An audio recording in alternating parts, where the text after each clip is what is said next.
I still remember the exact words my sister said as she smiled and took the key card out of the receptionist's hand. "Oh, don't worry." She laughed loudly enough for everyone in the hotel lobby to hear. "She doesn't belong in a luxury suite anyway." My parents laughed with her. The guests standing nearby glanced at me with pity. I lowered my eyes, picked up my single suitcase, and told myself to stay quiet like I always did. Then the hotel manager walked into the lobby, looked directly at me, and said words that changed everything. "Excuse me, are you Miss Emily Carter?" The entire room fell silent. My sister's smile disappeared. Until that moment, everyone thought I was the family's biggest disappointment. They had no idea whose name the hotel was actually waiting for. Growing up, I learned one lesson earlier than most people. Hard work doesn't always earn love. Sometimes, no matter how much you sacrifice, you'll never be enough for the people who should love you the most. My younger sister, Olivia, was proof of that. She never cleaned her room. She quit every job after 2 weeks because, according to her, people should appreciate my potential. She spent thousands of dollars she didn't earn. She believed the world owed her something simply because she smiled. And somehow, my parents agreed. "Emily, you're older," Mom always said. "You understand responsibility." Which really meant Emily pays. Emily sacrifices. Emily gives up her dreams. When Olivia wanted a new car for college, my parents asked me to postpone buying my first home. Family comes first. When Olivia failed 3 semesters because she skipped classes, they begged me to pay for tutoring. She's going through a difficult phase. When Olivia maxed out her credit cards on designer handbags, guess who received the phone call? Dad cleared his throat awkwardly. "Emily, sweetheart, could you loan your sister $10,000? Just until she gets back on her feet." I laughed because I honestly thought he was joking. He wasn't. When I refused, Mom cried. "I can't believe you'd abandon your own sister." Meanwhile, Olivia posted selfies from a beach resort with captions like "living my best life." I stopped expecting fairness. Instead, I buried myself in work. I became a software consultant, often working 12-hour days. While everyone assumed I was just another employee, I quietly built a reputation helping luxury hotels improve their reservation systems and customer experience. The work wasn't glamorous. Most people never knew my name. But hotel executives did. That mattered more. After years of sleeping 4 hours a night, skipping vacations, and saying no to parties, I finally reached a place where my career flourished. I could afford almost anything I wanted. The funny thing? I never showed it. I still drove my reliable old sedan. I still wore simple clothes. I never posted pictures of expensive dinners or business trips. My family interpreted that as failure. Olivia, on the other hand, rented luxury cars for Instagram photos. She bought fake designer bags online. She spent every weekend pretending to be wealthy. My parents proudly showed everyone her social media. And forgetting to a nudge to ask me next. Nobody asked who quietly paid for Mom's medical insurance. Nobody noticed who secretly fixed Dad's overdue mortgage payment before the bank started foreclosure proceedings. That was me. I never told anyone. Because I believe kindness didn't need applause. Looking back, maybe silence was my biggest mistake. Everything finally exploded when Mom announced their 35th wedding anniversary. "We're celebrating at the Grand Monarch Hotel," she declared during Sunday dinner. Olivia clapped excitedly. "Oh my gosh, their presidential suite is gorgeous. I've seen influencers stay there." Dad smiled proudly. "I've already booked several rooms." I congratulated them. "It sounds nice." Mom looked at me expectantly. "Actually, we wanted to ask you something." I knew that tone. It always meant they wanted money. Dad slid a folder across the table. "The hotel requires full payment this week." I opened it.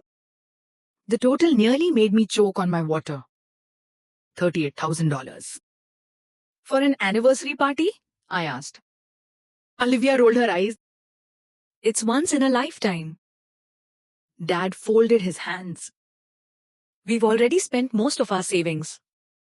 Mom reached across the table and squeezed my hand. Emily, you've always been the successful one. There it was. The famous compliment that always came before a request. We were hoping you could cover the rest. The rest? Dad looked embarrassed. About 26,000. I stared at them. Olivia casually sipped her coffee. She didn't even pretend to feel guilty. I looked directly at her. You're contributing too, right? She laughed. I already bought Mom a designer bracelet. I recognized it immediately. It was fake. She'd ordered it from an online discount store months earlier. Mom admired it anyway, as though it came from Paris. I took a deep breath. No. The room froze. Mom blinked. What? I said no. Dad frowned. We're family. I know. You can afford it. That's not the point. Olivia slammed her cup onto the table. You're unbelievable. I looked at her calmly. No, I'm just tired. Tired of what? Being treated like the family ATM. Silence. For several seconds, nobody spoke. Then Mom started crying. Actual tears. Did I see? I never imagined one of my daughters would become so selfish. Selfish? The word echoed in my head. The daughter who paid medical bills. The daughter who fixed their mortgage. The daughter who skipped vacations for years. Selfish? I stood up. I hope your anniversary is beautiful. Then I walked out. 3 days later, my phone rang. Dad. I've been thinking, he said quietly. You were right. I nearly smiled. Maybe this was the apology I'd waited years to hear. Then he continued. So we've decided something. What? You don't need to pay for the party. Okay.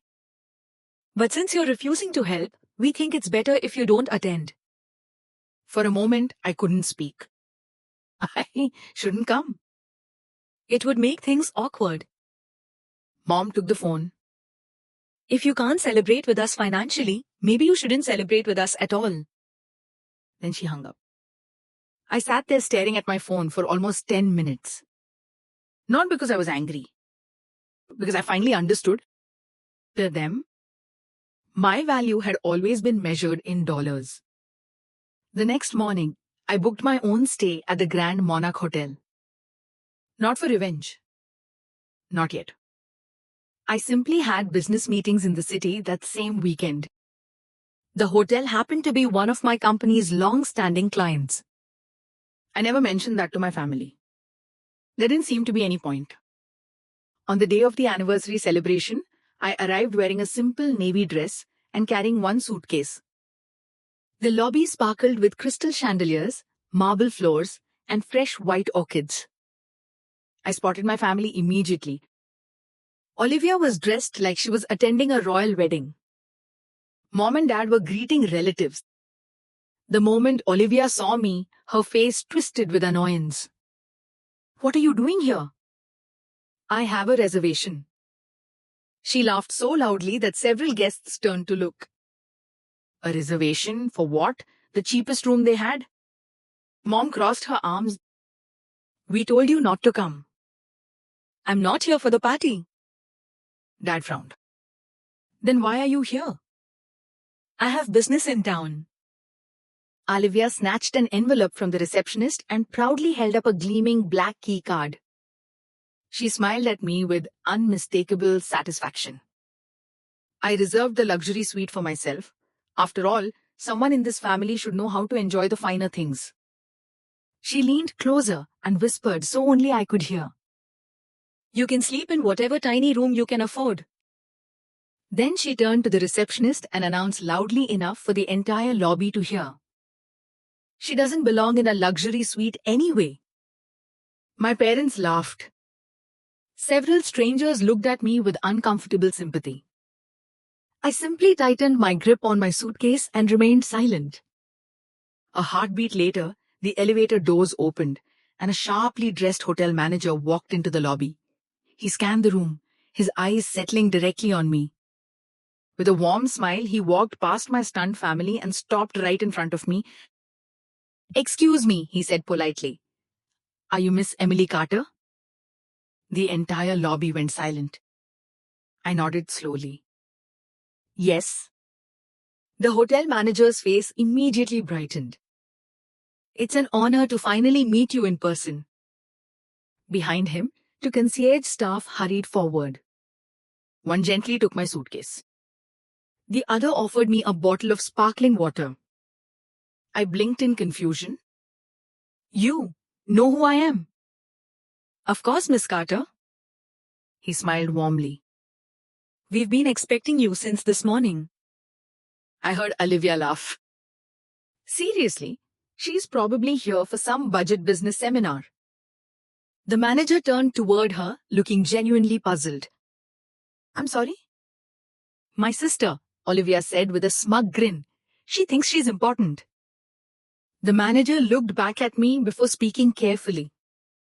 "I believe there's been a misunderstanding." Dad stepped forward. "My daughter booked the Imperial Luxury Suite." The manager checked the tablet in his hand.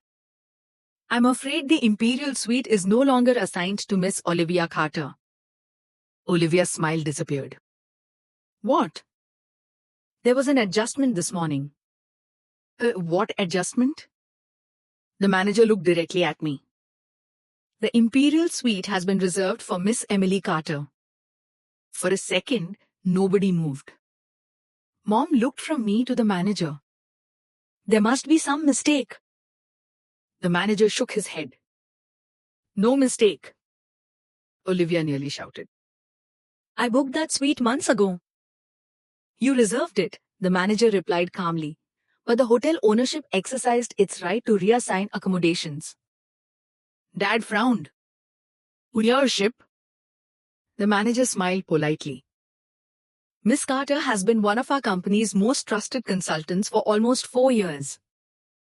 Every member of my family slowly turned toward me. Mom blinked repeatedly. "Consultant?" I sighed quietly. I work with hotel groups. Olivia laughed nervously. "That's impossible." The manager continued as if she hadn't spoken. "Miss Carter designed the guest experience system now used in several of our luxury properties. She's helped increase customer satisfaction across the chain." My uncle, who had been standing nearby listening, stared at me. "You never told anyone." There wasn't much to tell, I answered. I just did my job. The manager chuckled. With respect, Miss Carter, you are being modest. He looked toward the reception desk. "Our CEO specifically instructed us to upgrade your stay whenever you visit one of our hotels." Olivia's face turned bright red. "So you're saying—" "Yes." The suite belongs to Miss Emily Carter. She slammed both hands on the counter. That's not fair. The manager remained perfectly calm. "Fairness has nothing to do with it. It's company policy." But I wanted that suite. "I'm sorry?" No, you're not. Security quietly stepped a little closer. I almost felt sorry for her. Almost. Mom suddenly grabbed my arm. "Emily." It had been weeks since she'd spoken my name so gently. You could let your sister have it. There it was. Even now. Even after all this. I looked into her eyes. "Why?" "Because she's been excited." I've spent years paying everyone's bills. "That's different." How? Mom opened her mouth. Nothing came out. Dad cleared his throat. Emily, let's not make a scene. I actually laughed. I'm making a scene. Olivia pointed at me. You're embarrassing us. I slowly looked around the lobby. Dozens of guests had stopped walking. Several employees were pretending not to watch. My relatives stood frozen. I took a deep breath. You know what's embarrassing? Nobody answered. Being told not to attend your parents' anniversary because you refused to write another check. Mon's eyes widened. Emily? No. I wasn't raising my voice. I didn't have to. I paid your insurance. Dad looked at the floor. I paid your overdue mortgage. Several relatives exchanged confused looks. The half years to them. Vanihirai, Sarkai Nakola. My cousin whispered. You what? I've covered emergency expenses for years. I looked directly at my parents. Yet somehow I'm selfish because I finally said no. A silence. My aunt frowned. Is that true? Nobody answered. She looked at Dad. Richard. He couldn't meet her eyes. Then my uncle spoke. Wait. He looked at Olivia. The bracelet you gave your mother. Olivia looked away. My uncle laughed bitterly. I knew it wasn't real. Mom slowly removed the bracelet from her wrist. She stared at it. Then at Olivia. You told me it cost $5,000. Olivia swallowed. It looked expensive. The expression on Mom's face changed. For the first time in years. She looked disappointed in her favorite child. The manager quietly excused himself, giving my family privacy. Unfortunately for them, the lobby had already heard everything. Whispers spread from group to group. So Emily was paying for everything? They treated her like that? I can't believe they uninvited their own daughter. Olivia suddenly burst into tears. This is all your fault. My fault? You wanted everyone to hate me. I stared at her. No. You did that yourself. She stormed toward the elevators. Halfway there, she realized. Her room wasn't upstairs anymore. She didn't even have a key. She spun around. Where am I supposed to stay? The receptionist answered politely.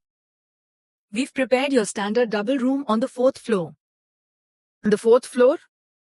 She sounded horrified. I refuse. I'm afraid that's the remaining accommodation attached to your reservation. She looked at me with pure anger. You planned this. I shook my head. I didn't even know I was being upgraded. Which was true. The company had arranged it without telling me. Dad walked over quietly. For the first time in my life, he looked small. I owe you an apology. I didn't answer. I should have protected you. Yes. I failed. Yes. I kept expecting you to sacrifice because you always did. I nodded once. You did. Mom stepped beside him. Her mascara had started running. I don't know how we became these people. I answered honestly. Didn't happen overnight. Years of silence. Years of excuses. Years of choosing convenience over fairness. That was how the anniversary dinner went ahead. But something had changed forever. Instead of sitting proudly at the center of attention, my parents spent the evening answering uncomfortable questions from relatives. Every conversation somehow came back to me. Emily paid your mortgage? Emily wasn't invited? You favored Olivia that much? There was nowhere for them to hide? Reputations built over decades crumbled in a single evening. I attended only long enough to congratulate them. Then I quietly excused myself. As I walked back toward the elevators, the manager caught up with me. I hope today wasn't too overwhelming. I smiled. I've had worse Mondays. He laughed. Our CEO wanted me to remind you that we'd love to discuss your international consulting proposal tomorrow. Oh. Several European properties are requesting your system. I hadn't expected the project to move that quickly. That's wonderful. We believe you'll be leading the expansion. I looked through the lobby windows at the city lights. A few years ago, I dreamed about opportunities like this while eating instant noodles in a tiny apartment after 12-hour workdays. Now they were real. The next morning, I signed one of the biggest contracts of my career. Within a year, I relocated to another city to lead an international hospitality technology division. The promotion doubled my income. More importantly, it gave me peace. My family tried calling often after that.